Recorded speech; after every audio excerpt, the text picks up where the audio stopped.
আমরা এখন শিখব ডকুমেন্টে পেজ নাম্বার সেট করা। পেজ নাম্বার সেট করতে হলে আমাদেরকে অবশ্যই ইনসার্ট মেনুতে ক্লিক করতে হবে। ইনসার্ট মেনুর হেডার এবং ফুটার প্যানের মধ্যে আমরা দেখতে পাচ্ছি পেজ নাম্বার।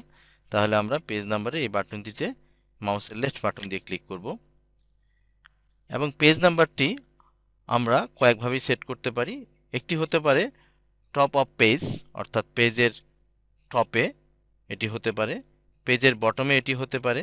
নর্মালি আমরা পেজের বটমে ইউজ করে থাকি, তাহলে আমরা বটম অফ পেজ।